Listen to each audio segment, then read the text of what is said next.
Pai querido, de uma maneira especial. Visita aqueles que estão na internet, aqueles que não puderam vir, aqueles que depois estarão ouvindo essa palavra por meio da gravação, aqueles, Pai querido e Papai amado, que de alguma maneira vão estar levando também, Pai querido, essa palavra, essa reflexão para Jesus, as próximas pessoas. Então neste momento, Pai, sê conosco. Sabemos que o Teu Espírito é aquele que move a igreja, sabemos que o Teu Espírito é aquele que nos move. Então tenha liberdade aqui, Espírito de Deus, amém? Irmãos, uma explicação rápida do texto. Nós sabemos que a primeira geração de Israel até mesmo tinha falhado quando Moisés tira o povo do Egito. A palavra de Deus fala que eles passaram 40 anos no deserto, sofrendo, 40 anos ali murmurando, 40 anos ali reclamando. Muitos não conseguiram herdar a terra prometida. Chegou um momento que até o Senhor falou para Moisés, dizendo: Moisés, eu vou exterminar essa geração, essa nação, e de ti eu farei uma grande nação. Então Moisés, com o coração totalmente triste, fala para Deus: não, Senhor, o que vão falar de ti? O que as outras nações que viram o Senhor tirando o povo com o braço forte do Egito vão falar de ti, Pai querido? E a palavra de Deus fala que Deus compreende e fala: tá bom, mas eu vou preparar uma nova geração que vai herdar a terra. E muitos vão morrendo, e ali no livro de Deuteronômio, do capítulo 4 ao capítulo 11, você vai ver Moisés, que ele vai agora trabalhar o povo, vai começar uma ministração sobre o povo, para que o povo possa alcançar o nível que o Senhor quer. Ele começa a explicar para o povo tudo de novo a lei, começa a dar outras leis, mas o que mais me chamou a atenção foi aqui no capítulo 6, versículo 4, que ele fala também para os pais aconselhar os seus filhos e ensinar com persistência aos seus filhos. E a minha questão hoje que eu quero trazer para a igreja é o seguinte: que qual é o caminho para preparar a próxima geração? O que fazemos para preparar a próxima geração? Quem é a próxima geração? É o meu filho? É os seus filhos? É os jovens que estão aqui agora? Os adolescentes? As crianças que estão aqui agora? Essas são a próxima geração. Antes de mim teve uma geração. Agora eu estou aqui, o Lujan está aqui. Nós somos quase da mesma geração. Que o Lujan, juntamente com o Jonathan, foi meu líder de jovens. Então nós se conhecemos há muito tempo. Então eu era uma geração lá atrás. E plantaram algo em mim, no meu coração. Trabalharam a minha vida. Não vou dizer que foi meu pai, nem vou dizer que foi minha mãe. Foi a própria igreja que me tratou. Eu sou um exemplo, eu sou fruto da igreja. Não sou fruto da minha casa. Eu não sou fruto do meu pai, não sou fruto da minha mãe, eu sou fruto de um pastor. E isso é lindo, saber que mesmo assim ainda existe pastores comprometidos que faz com que jovens e adolescentes também sirvam a Deus com amor e com alegria. E faz o papel de que nós pais às vezes não fazemos. Mas a Bíblia está ensinando quem tem que fazer esse papel. Não era o sacerdote. Ele falou: vós pais, ensine os vossos filhos com persistência, ao levantar, ao dormir, ao acordar. Então o principal propósito dos pais na terra não é se preocupar também com a faculdade, com a escola, com tudo, com os filhos, mas também a vida espiritual deles. Então olha para o teu irmão do lado e fala assim: é nossa responsabilidade. Não, até mesmo aqueles que têm filhos, né? Falam assim: é nossa responsabilidade ensinar com persistência vocês. Aí eu vou falar com os seus filhos. Então, existe essa questão. E uma coisa muito forte que eu vou dar um ênfase em uma frase muito, muito legal que eu ouvi, mas o pregador não, o que estava ensinando um dia, ele falou meio que por cima, mas ele não deu muita profundidade. Aí foi nessa hora que o Senhor me deu um gancho e eu me aprofundei um pouco mais na palavra. Ele falou assim: Deus não tem netos. Entendeu a palavra? Vão falar comigo. Deus não tem netos. Por que disso? Porque eu, pastor, todos nós somos filhos de Deus. Você que aceitou a Jesus é filho de Deus, mas não garante que o seu filho seja um filho de Deus. Como assim? Não, meu filho está na igreja já. Eu estou trazendo ele para a igreja todo domingo, eu trago ele para a igreja todos os dias. Eles já são cristãos. Não, Deus não tem neto. Deus tem filhos. E para ser filho de Deus é mediante ao arrependimento. E com isso, o versículo de cima ele vai falar uma coisa: para a gente ensinar com persistência esses seres humaninhos que ainda não tiveram um encontro com o Deus verdadeiro e ainda não são filhos de Deus. Tem noção disso? muitas linhas teológicas vai dizer que uma criança pequena já herda a salvação. Muitas linhas vão dizer que crianças não têm pecado, mas outras linhas, como eu creio que é a nossa, nós vamos entender do pecado original. Nós já nascemos no pecado. Davi vai dizer, em pecado me concebeu a minha mãe. Tem várias interpretações sobre esse texto, mas uma das interpretações que a gente mais pega é essa, de que nós nascemos debaixo do pecado. O velho Adão transmitiu a sua semente. O velho Adão lá atrás, e Eva e Adão, eles acabaram fazendo o quê? Transmitindo o quê? O pecado sobre cada ser humano.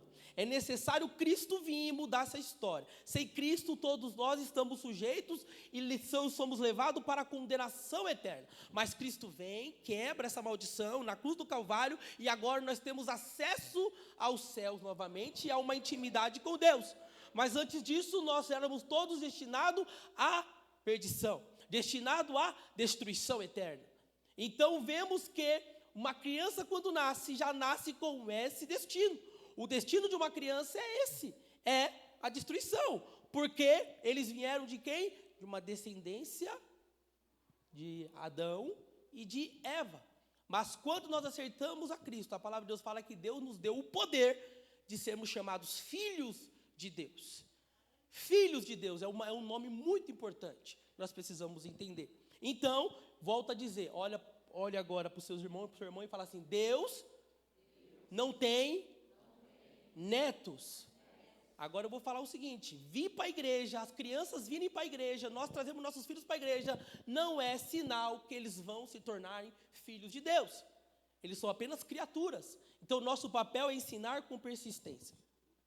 E João Batista vai dizer em João 3,8, do versículo ao 10, quando eles estão tudo se achando que eles são alguma coisa, ele fala o seguinte, nós temos por pai Abraão. Abraão é nosso pai, então somos herdeiros do reino. Ele fala, não, para herdar o reino é preciso ter arrependimento e boas obras, porque dessas pedras o Senhor pode trazer a sua descendência e filhos também. Então perceba que não adianta nós acharmos que porque ouvimos falar de Jesus, porque nós vimos para a igreja todos os dias, já somos filhos de Deus. Não, é por meio de arrependimento, é por meio de boas obras. E uma criança ainda não entende isso. Uma criança ainda não entende, então aqueles povo adultos já estavam questionando isso. E o próprio João falou, olha aqui, a sua descendência não te garante a santidade nem o reino dos céus. Olha para o teu filho no futuro e fala para ele, você ir para a igreja comigo, eu sou crente, mas não te garante que você ainda é cristão. Você precisa ter um encontro verdadeiro com Deus. É difícil nós pensarmos sobre isso, mas é necessário que nossos filhos tenham um encontro verdadeiro com Cristo. Se a gente faz uma boa análise bíblica, nós vamos ver que muitos falharam nessa missão. Israel e a igreja. Israel, nós vemos o exemplo de Jacó, um homem que foi chamado, seus 11 filhos atribulados, a ponto de até vender o próprio irmão, não matou por um triz, porque Deus não permitiu, mas vendeu o seu irmão. Nós vemos o caso de Samuel, que era um grande homem, foi chamado, foi juiz, foi ali, orientou todo o povo, levou o povo a um encontro com Deus, o povo de Israel, mas quando ele estava quase a morrer, o povo rejeitou os seus filhos e falou, não queremos que os seus filhos reinem sobre nós. Isso é triste.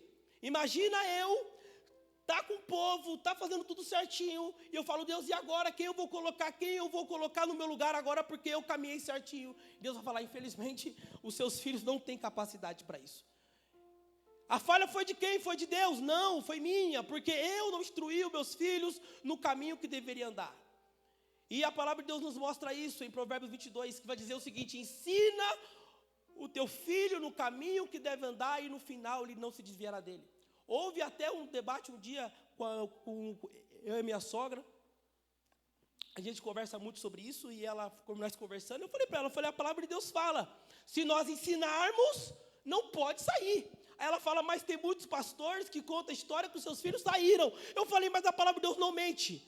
Então eu não posso olhar o erro na palavra, eu olho o erro em nós e falo, alguma coisa eu fiz, alguma coisa eu falhei para que Provérbios 22 não se cumprisse na vida dos meus filhos.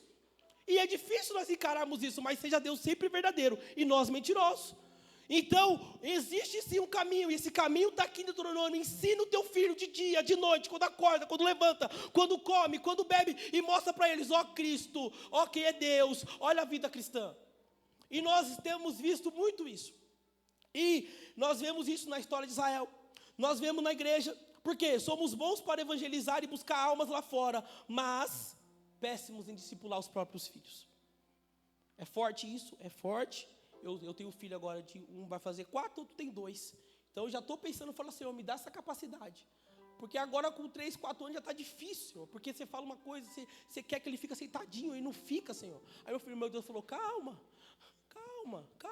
é uma criatura ainda. Você tem muito tempo ainda para estar trabalhando com ele. E eu confesso que eu me entristeci muito nesses alguns anos. Porque eu quero que meu filho sente, meu filho não senta. E eu coloco ele aqui, coloco ele ali, ele grita. E é uma dificuldade. Mas o Senhor acalmou meu coração com essa palavra, dizendo, calma, você ainda tem o papel em casa. Em casa que vai fazer a diferença. Em casa você vai fazer a diferença com os seus filhos. Calma. E eu me acalmei um pouco mais no meu coração. E a gente vê o seguinte, que houve até um tempo tenebroso na igreja cristã protestante. Não sei se os irmãos sabem, mas até a igreja protestante batizava a criança. Hoje a gente vê muito na igreja católica batizando o bebezinho. Mas a igreja cristã protestante também passou por um momento no qual ela batizava as crianças. Na Europa, eles acreditavam o seguinte, que a criança, simplesmente pelos pais serem cristãos, sabendo da questão do pecado original, falou, então nós vamos transportar elas do império das trevas para o império da luz por meio do batismo, já desde criancinha. E isso aí foi algo muito ruim para a igreja.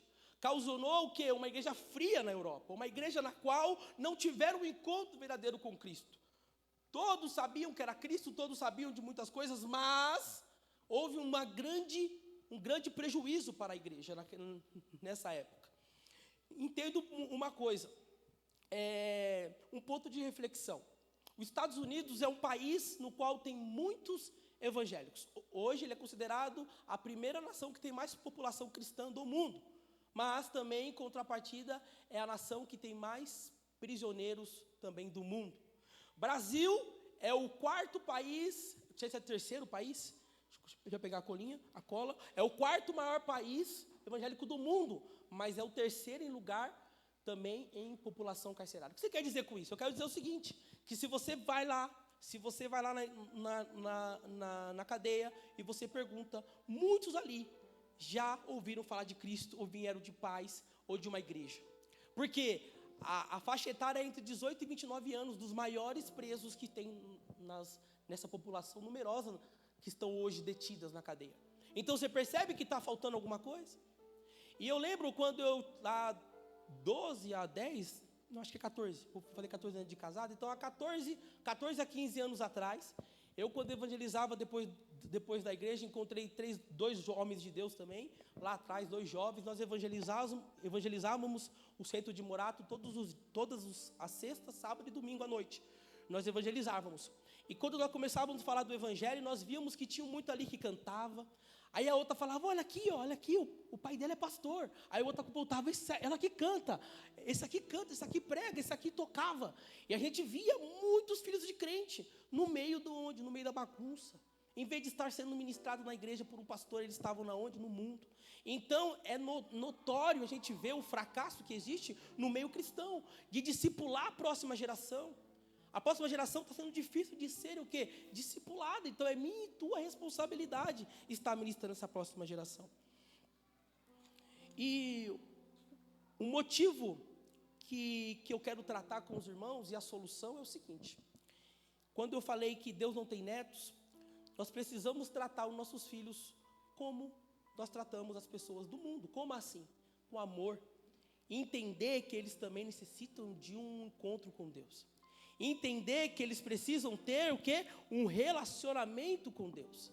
Assim como nós temos aquele cuidado com o novo convertido, ensinar, em estar ali cuidando dele, nós precisamos também fazer a mesma coisa com os nossos filhos. Entenda, os seus filhos, nossos filhos, eles precisam entender que eles necessitam de Cristo, assim como alguém que está ali fora agora levanta a mão e aceita Cristo. Seus filhos e os nossos filhos, eles precisam entender isso, que eles precisam ser ministrados também.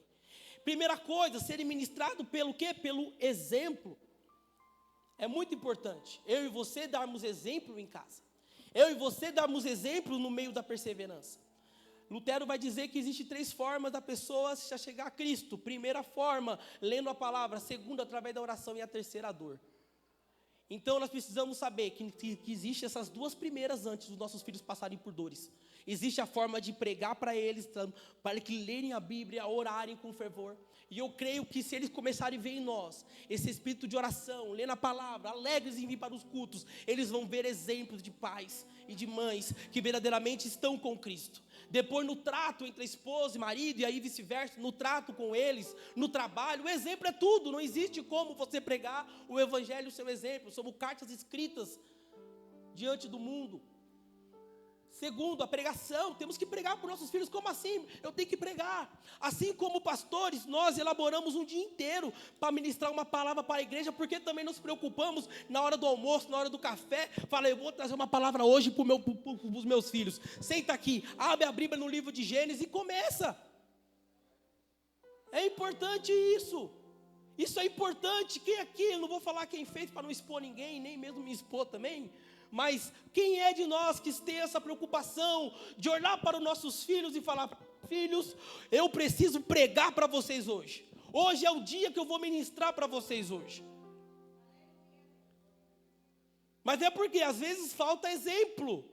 E nós acabamos ficando constrangidos. Mas, irmãos, não esquece isso. Não fique preocupado, as coisas velhas se passaram, onde você pode tomar responsabilidade do seu lar. Vós sois sacerdotes e agora eu vou tomar minha posição e eu vou sim ministrar aos meus filhos, eu vou sim pregar para os meus filhos, eu vou ser exemplo para os meus filhos e eu vou mostrar para eles o que é ser cristão.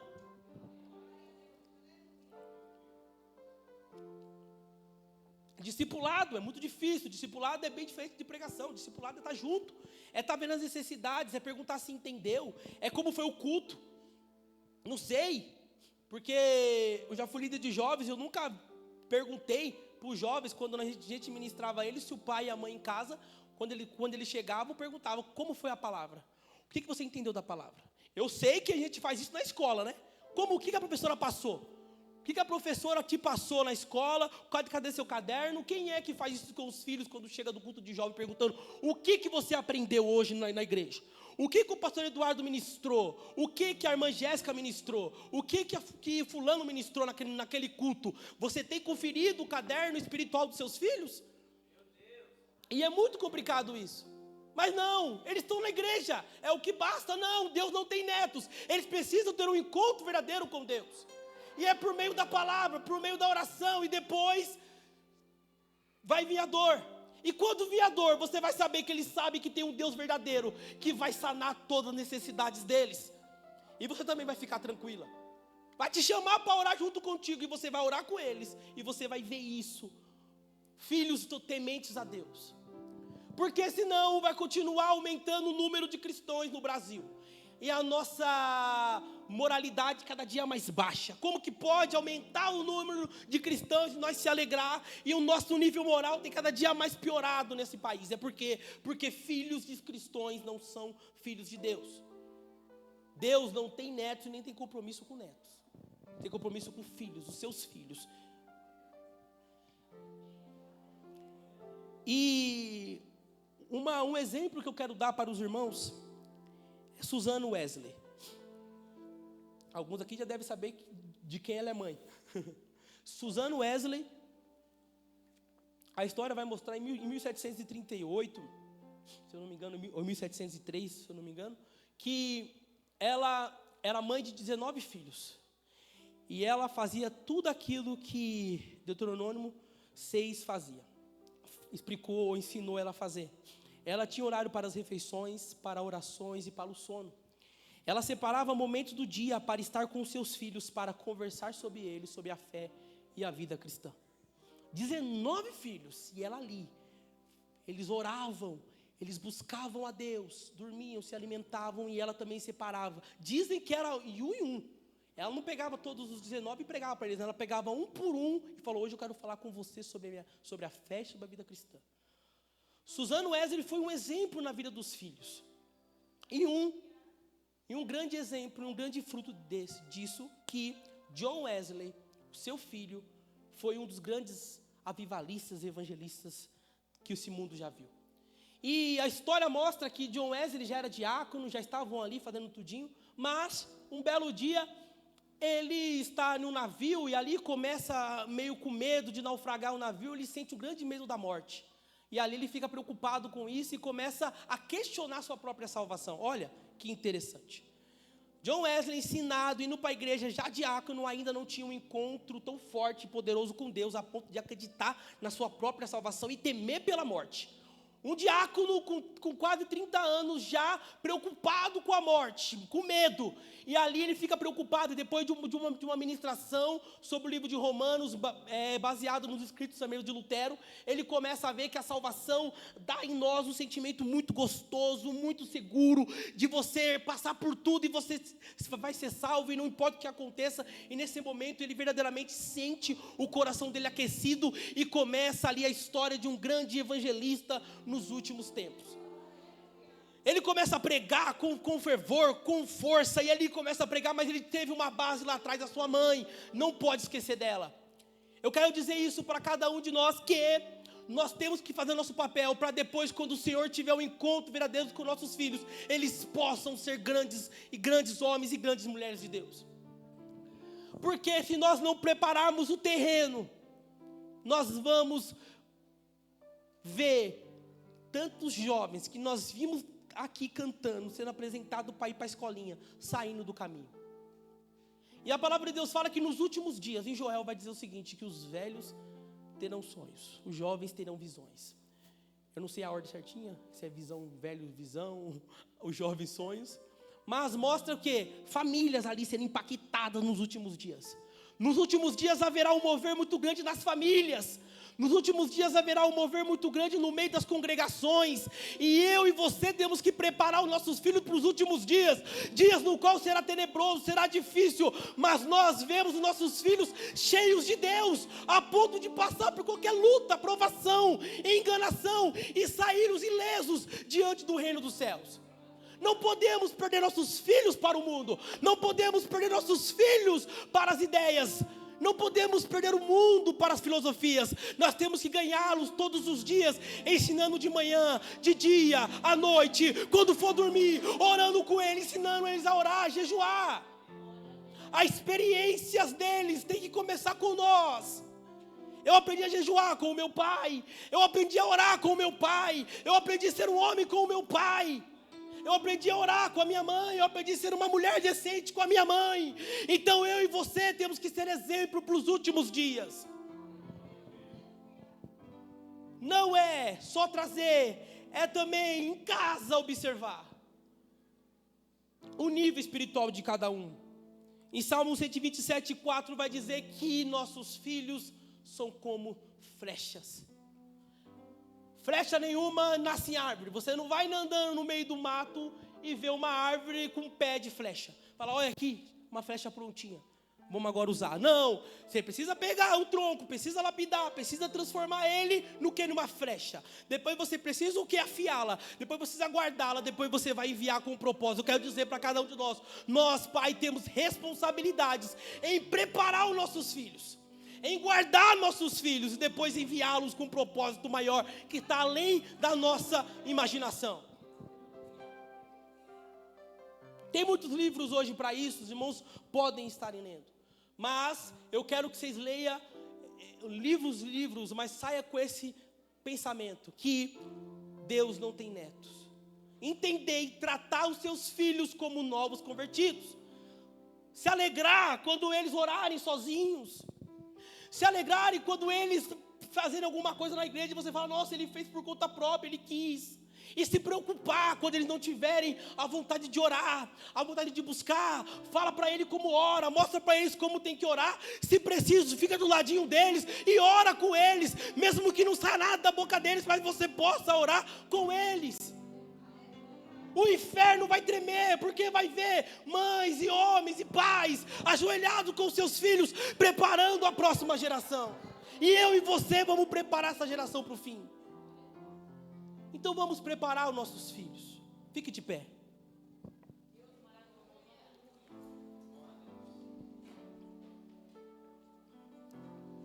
Que nós possamos entender que assim como nós se preocupamos, eu vejo isso porque já me preocupo com aonde meu filho vai fazer a primeira série, onde ele vai fazer a segunda, aonde vamos morar, para que ele tenha mais acesso à educação, tudo isso. Então todos nós se preocupamos com isso. Mas vamos se preocupar também com o nível da espiritualidade dos nossos filhos. Vamos se preocupar quando eles aprenderam a ler, se eles estão lendo a Bíblia. Ah, não estão lendo, então vamos ler com eles.